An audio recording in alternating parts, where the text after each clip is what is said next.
सत्संग इस कलयुग में जलते बलते जीवों के लिए संजीवनी है। काम वासना, क्रोध, लोभ, मोह, अहंकार में जो लोग जल रहे हैं, बल रहे हैं, सत्संग में ओम हरि अल्लाह गॉड खुदा रब वाहिगुरु ईश्वर का वो नाम मिलता है जिसका जाप करने से जन्मों जन्मों के पाप कर्म कट जाया करते हैं।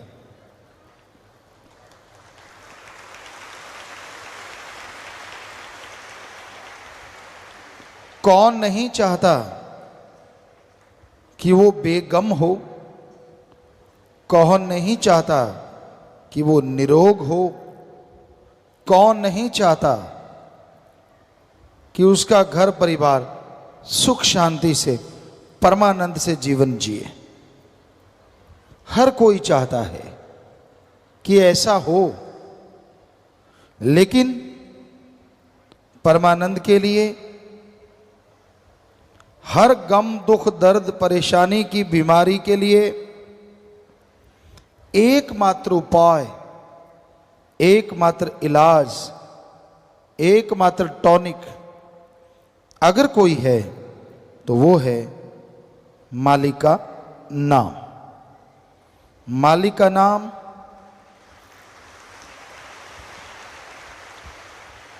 अनमोल है, पर वो बिना दाम के मिलता है। तुलसी जी कहते ईश्वर नाम अमोल है बिन दाम बिकाए। ईश्वर नाम अमोल है बिन दाम बिकाए। तुलसी ये आचर्ज है ग्राहक कम ही आए।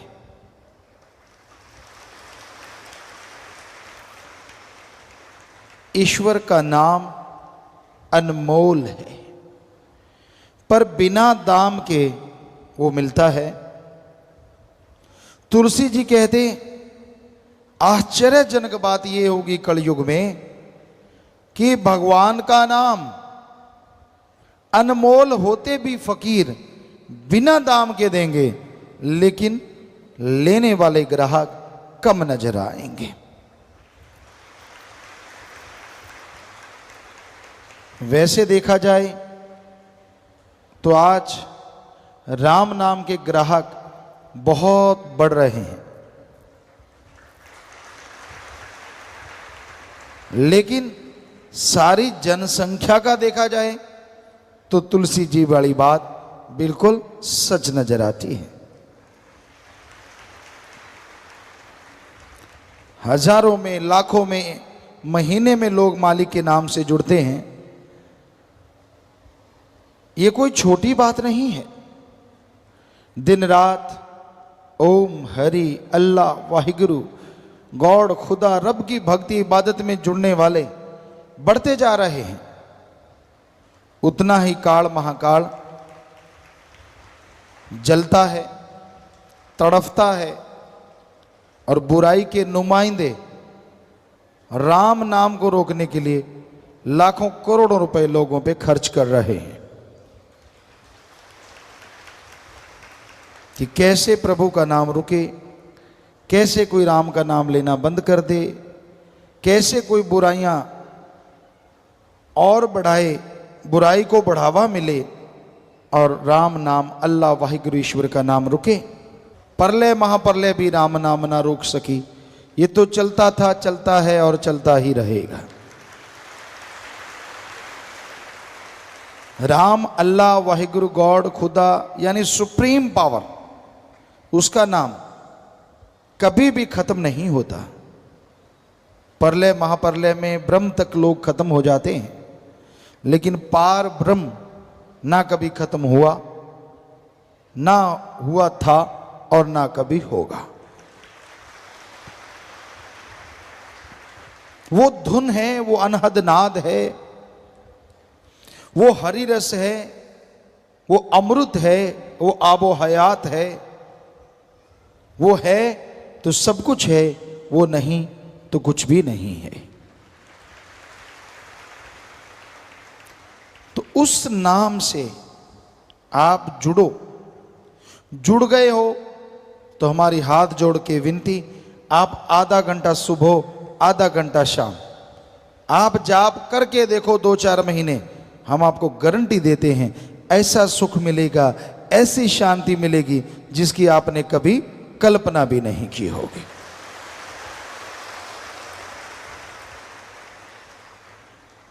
अब आप अगर जाप करते ही नहीं तो क्या किया जाए? बेपरवाह जी फरमाया करते, दिल करता है कि सब लोग जाप करें पर कोई करता नहीं, और ऐसा कुछ है नहीं जो घोल के पिला दें। राम नाम तो जपना पड़ेगा। जादू टोना मंत्र सब रिद्धि सिद्धि में अटक के रह जाते हैं, अटका देते हैं। मालिक का नाम सुखों की खान है, और उसका जाप करते हैं, करते हुए जो ओढ़ निभा जाते हैं, दोनों जहां में उनकी जय जयकार होती है और उनका नाम अमर हो जाता है।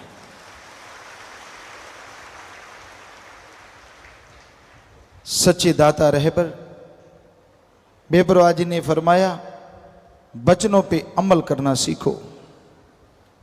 राम नाम का जाप करो, मालिक के नाम की चर्चा करो, और मालिक का नाम वो परमानंद देगा, वो खुशियां देगा जो अनमोल हैं, किसी भी मोल कहीं से भी खरीदी नहीं जा सकती। तो राम का नाम खुशियां लेके आता है, बदले में कुछ देना नहीं पड़ता, ना पैसा देना पड़े, ना घर परिवार त्यागना पड़े। आप घर परिवार में रहते हुए मालिक का नाम ले सकते हैं और उसकी कृपा दृष्टि के काबिल बन सकते हैं।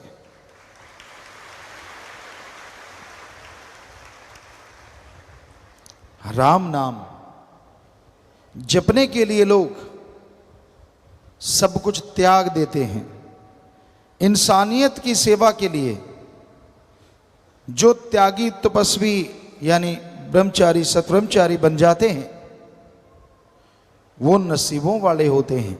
उनकी कुलें, उनके परिवार अति भाग्यशाली होते हैं।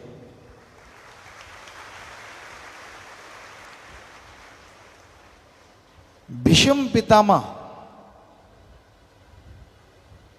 हिस्ट्री में, इतिहास में बड़े योद्धा, शूरवीर, बहादुर हुए, और उनका नाम भीष्म क्यों पड़ा?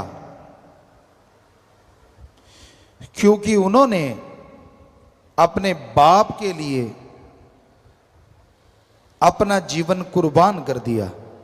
ये कसम खाई कि मैं जिंदगी भर शादी नहीं करवाऊंगा, ब्रह्मचर्य का पालन करूंगा, ताकि उसका बाप शादी करवा सके और उस शादी से जो बच्चा हो वो राज सिंहासन संभाल सके।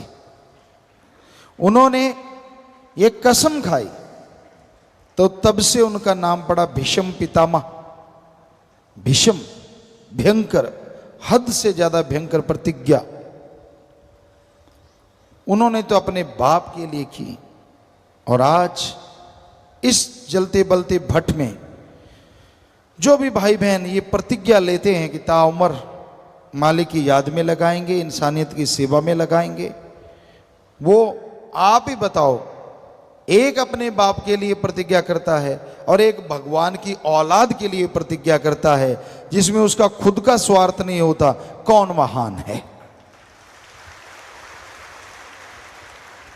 बेपरवाह जी ने फरमाया, सच्चे सौदे की फकीरी दा मुकाम बड़ा ऊंचा, यहां मिट्टी होके रहना पड़ता, शान का क्या काम। बस इतनी सी बात है, दीनता नम्रता धारण करो, वचनों पे रह के सेवा करो। अरे जीवन में वो मकाम हासिल करोगे, वो खुशियां मिलेंगी जिसकी आपने कभी कल्पना नहीं की होगी। तो हे सेवादारों, हे इंसानियत की राह पे चलने वालों, कदम कदम पे काल की बिछी हुई डोरियां, बिछे हुए जाल आपको रोकने की कोशिश करेंगे, लेकिन आप राम नाम के सहारे, ओम हरि सदगुरु मौला के सहारे, सेवा सुमरण के सहारे आगे बढ़ते जाओ तो ये डोरियां अपने आप ही जल के भस्म हो जाएंगी और आप मालिक की कृपा दृष्टि के काबिल बनते चले जाएंगे। ये कौन से जाल हैं जो काल ने बिछा रखे हैं? काम वासना है जो इंसान को बुरी तरह भ्रमित कर देता है, बर्बाद कर देता है, कहीं का नहीं छोड़ता। फिर क्रोध है, क्रोध में आके लोग अपना बहुत कुछ बर्बाद कर लेते हैं, भाई भाई को खत्म कर देता है, बाप बेटे में झगड़ा है, बहुत कुछ ऐसा होता है जिसकी कल्पना भी नहीं होती, तो फिर भी आप बर्बाद होते हैं। फिर मोह ममता, अपने परिवार, अपने बच्चे, अपनी माँ बहन बेटी, सब कुछ उसके लिए इंसान पागल हो जाता है, कुर्बान कर देता है। चाहे वो कितना भी गलत कर रहे हों, लोग बताएं कि भाई आपका बेटा आपकी बेटी गलत, नहीं मानता तो वो एक दिन उन्हें विष रूप बना देता है और खुद भी सारा परिवार कलंकित हो जाता है। फिर है लोभ लालच। लोभ है सर्व पाप का बाप। लोभ लालच यहां आया नहीं कि बाकी के पाप जुड़ते चले जाते हैं। इंसान भूल जाता है सब कुछ, अपनों का बुरा करता है। हम आपको बात सुनाया करते हैं, आज फिर ख्याल में आई। एक चोर था, बड़ा शातिर चोर, बड़ा ही शातिर, जिसे कभी कोई पकड़ नहीं पाया। इतनी सफाई से चोरी करता था कि कुछ पता ही नहीं चलता था, कोई सबूत नहीं। एक दिन बहुत धनाढ़ आदमी के घर सुबह हुई, नौकर चाकरों ने शोर मचा दिया कि दीवार टूटी हुई है, चोर ने चोरी की है, सेंध लगाई है। मालिक जागे, दौड़ के देखा, सारे अलमीरा वगैरह खुली पड़ी थी, संदूक खुले पड़े थे, एक बड़ी सी पोटली पड़ी थी। जब उसके पास गए, नीचे एक बड़ी सी पर्ची पड़ी थी, पोटली साइड में करी, उस पर्ची पे लिखा हुआ था, मैं वही शातिर चोर हूं जो किसी के पकड़ में नहीं आया। रात में आपके यहां चोरी करने आया, मैंने सारा कुछ इस पोटली में बांध लिया, हीरे जवाहरात, सोना, सब कुछ मोती इसमें है। मुझे भूख लगी, यहां आपके मर्तबान है, उसमें वाइट कलर का कुछ था। मैंने सोचा ये बूरा चीनी है। मैंने उसे खोला, हथेली पे रखा और यूं फांक लिया। ओ, ये बूरा चीनी नहीं, ये तो नमक है। मैं बहुत बुरा हूं, चोर ने बोला। चोर कहने लगा, मैं बुरा हूं, अवगुण है मेरे में, लेकिन मैं नमक हरामी नहीं कर सकता। मैंने आपका नमक खाया है, इसलिए ये सारा सामान छोड़ के जा रहा हूं। चोरों के भी कायदे, चोरों के भी इंसानियत होती है। आज घोर कलयुग है, लोग एक चुटकी नहीं, ट्रकों के ट्रक, ट्रालियों की ट्राली नमक खा जाते हैं। और माया रानी जब सूंघती है, माया रानी सूंघा दी जाती है तो पल में अनाप शनाप शुरू हो जाता है। जो राम नाम के गुण गाते हैं वो राम नाम को उल्टा बताना शुरू कर देते हैं। अब खुद ही देखिए इंसान कितना गिर चुका है लोभ लालच में, हद से ज्यादा। तो ये है लोभ लालच, और वो दुखी होते हैं, कुलें तक डूब जाती हैं, जीते जी परेशान रहते हैं, मरणोपरांत नरक में जाते हैं। फिर है अहंकार, किसी को अपने धर्म का, किसी को जात का, किसी को राज पहुंच का, किसी को पैसे का, किसी को औलाद का, किसी को शरीर का।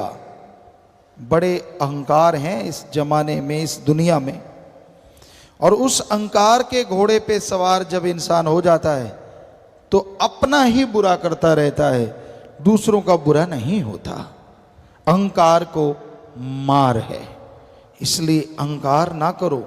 रावण से बढ़ के और कोई मिसाल हो नहीं सकती, उदाहरण हो नहीं सकता।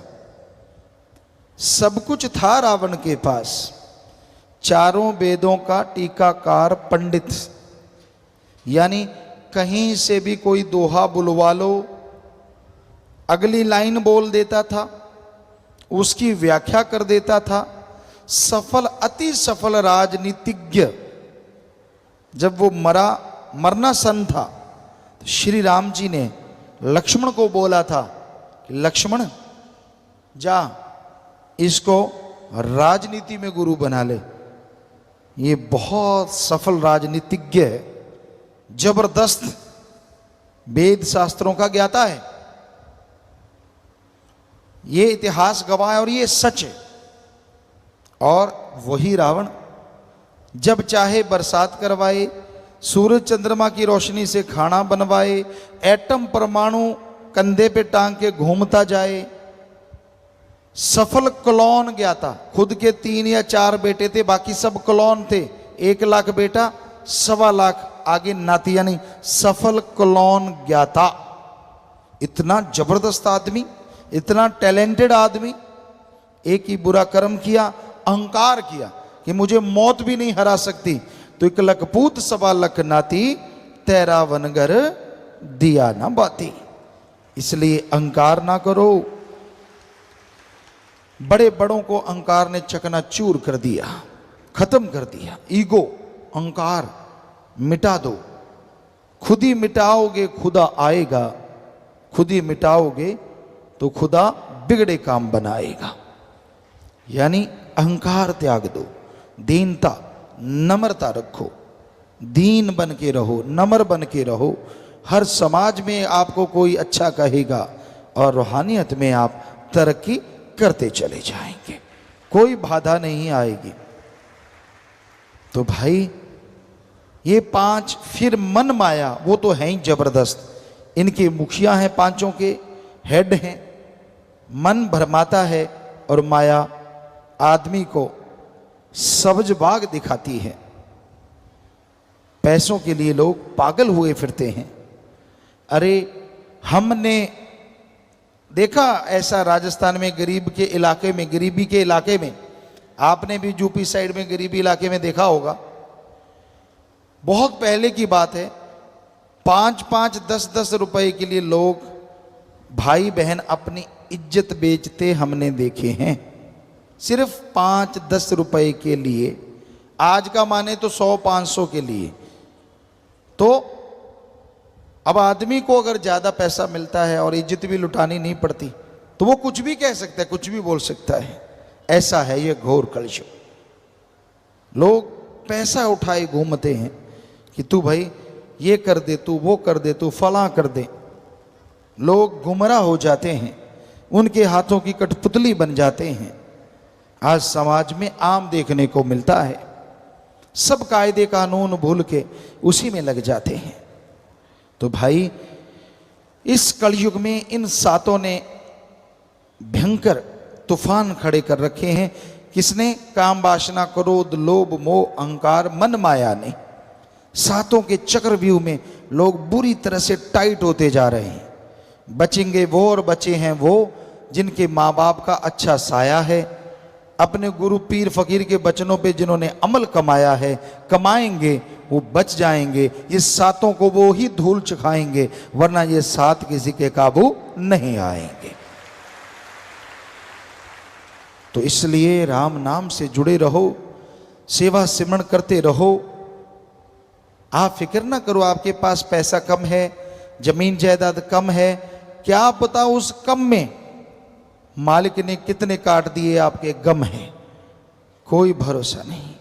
हो सकता है बहुत जमीन होती, बहुत जायदाद होती और कोई ऐसी बीमारी लगती जो लाखों रुपए होते, वो तो उड़ते ही उड़ते जमीन भी बिक जाती और शरीर भी बर्बाद हो जाता।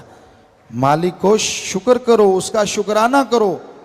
बेपरवाजी फरमाते गरीब है तो क्या हुआ, तंदुरुस्ती नियामत है और मालिक तेरा लड़ पकड़ा है, इससे बड़ी दौलत दुनिया में दूसरी नहीं हो सकती। एक बार हम सत्संग करते करते, दिन में 3 सत्संगें होती थी, 7 से 9:30 और 12 से 2:30 बजे और फिर 3:30 से 5:30, ऐसा 3 सत्संग डेली होता था।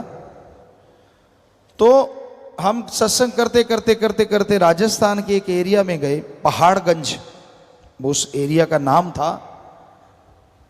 होता क्या था, पहली सत्संग करी सेवादारों की, 3 टीमें होती थी। पहली टीम सत्संग करवाती, 3rd जगह पे पहुंच जाती थी, 3री जगह, और एक दूसरी वाली होती थी। तो दूसरी वाली सत्संग करवाने के बाद टेंट वगैरह लगवाने के लिए तीसरी टीम के साथ जंगलों में चली जाती थी कि यहाँ सत्संग होना है। अगले दिन का आसपास के जंगलात, खाली जगह, वहाँ टेंट लगाते थे और जंगल में हम सब लोग रुका करते थे टेंटों में। तो उस पहाड़गंज एरिया में सत्संग होना था, 3 सत्संगें हुई। हम रात को पहुँचे तो हमें बताया कि पिताजी यहाँ पास में एक गरीब परिवार रहता है, 2 मियाँ बीबी, बुजुर्ग, काफ़ी उम्र थी उनकी, बुजुर्ग थे। तो कहते उनका मकान एक सही है, एक की आधी छत गिरी हुई है, गरीब हैं, पैसा नहीं है। तो हमने कहा फिर, कहते हमने उनको बोला कि आटा ले लो। वो कहते गुरुजी आएंगे, यहाँ रुकेंगे, हमारा कुएं का पानी पियो, कोई हर्ज नहीं, पर क्या हमें कुछ देना पड़ेगा? सेवादार कहते नहीं, आपको कुछ देना नहीं पड़ेगा, बल्कि हम आपको आटा देते हैं, आपकी छत बना देते हैं, घर बना देते हैं। वो हाथ जोड़ के खड़े हो गए, दोनों बुजुर्ग बागड़ी परिवार। कहने लगे भाई हो सके तो माने थारे गुरुजी से मिला दो, कि अगर हो सकता है तो आप हमें आपके गुरुजी से मिला सकते हो। वो कहते हाँ। तो हमें कहने लगे गुरुजी उनको मिलाएं। हमने कहा जरूर मिलाओ। बुलाया, दोनों बेचारे बुजुर्ग, लगभग 70-80 साल के बीच की उम्र, मियाँ बीबी। हमने कहा बोलो बेटा, हम आपकी क्या सेवा कर सकते हैं? आंखों में आंसू आ गए। कहते गुरुजी पहली बात तो ये, आज तक कोई भी संत फकीर आया हमसे भी पैसा लेके गया, हालांकि हमारा आधा घर गिरा हुआ है, इतनी फसल नहीं होती, लेकिन पहले आप फकीर हैं जिसके भक्त ये कहते हैं हम आपका घर बना दें, आपको आटा दे दें। तो हमने ये नहीं लेना। हमने कहा फिर और क्या चाहिए? ध्यान से सुनने वाली बात है। हमने कहा फिर आपको क्या चाहिए? वो दोनों के हाथ कांप रहे थे, ऐसे ऐसे बुजुर्ग थे। कहते गुरुजी हमें ज्यों का त्यों वो सीन याद है, रात थी, लाइटें जगी हुई थी और थोड़ा थोड़ा अंधेरा था। कहने लगे गुरुजी अगर हमें कुछ देना है तो हमें राम से मिला दो, भगवान से मिला दो। हमें भगवान चाहिए, धन दौलत जमीन जायदाद नहीं चाहिए। वाह, ये है इंसानियत, ये है मानवता। गरीबी हुई तो क्या हुआ, भगवान ने हमें उनके घर जा छोड़ा। जितना मर्जी जोर लगाते कहीं जगह नहीं मिली, उनके घर के पास ही जगह मिली, जंगलों में, बस आसपास जंगल था, गांव नहीं था, उनका एक घर था, वहीं पानी मिला, कहीं पानी ना मिला उस रात। तो ये है उनकी सच्ची तड़फ। अगले दिन उन्होंने नाम लिया, गुरु मंत्र का जाप किया और नाचने लगे कि हमें सच्चा मोक्ष मिल गया है, सच्ची भक्ति का तरीका मिल गया है। ये है इंसानियत, आज भी जिंदा है। आज भी माँ बाप के अच्छे नेक बच्चे हैं जो दृढ़ता से, हिम्मत से सतगुरु के उन वचनों पे अमल करते हैं कि सारी दुनिया एक पास से, मेरा सतगुरु प्यारा एक पास। दुनिया को, दौलत को, शोहरत को ठुकरा देते हैं और अपने भगवान अल्लाह सतगुरु राम से हमेशा नाता जोड़े रखते हैं। तो धन्य ऐसे माँ बाप, धन्य ऐसे बच्चे, धन्य ऐसी कुलें जिनमें ऐसी औलादें सेवादार जन्म लेते हैं। तो भाई यही आज के दौर का, आज के समय का बयान है, हकीकत है कि आज के दौर में क्या हो रहा है, कितना घोर कलयुग है। गुंडागर्दी, नशा प्रस्ती आम है और राम नाम के लिए लोग रोकते हैं, भक्ति इबादत के लिए रास्ते रोके जाते हैं, तरह तरह के नियम बनाए जाते हैं। पर राम नाम जैसा आपको बोला, कोई किसी का गुनाह नहीं करता, किसी को दर्द नहीं पहुंचाता। राम नाम तो सबका भला करता है। जो भी राम का नाम लेता है उसे अंदर बाहर कोई कमी ना रही थी, ना रह रही है और ना रहेगी। राम नाम संभाल करता था, कई गुना बढ़ के कर रहा है और सैकड़े गुना बढ़ के आगे करता रहेगा।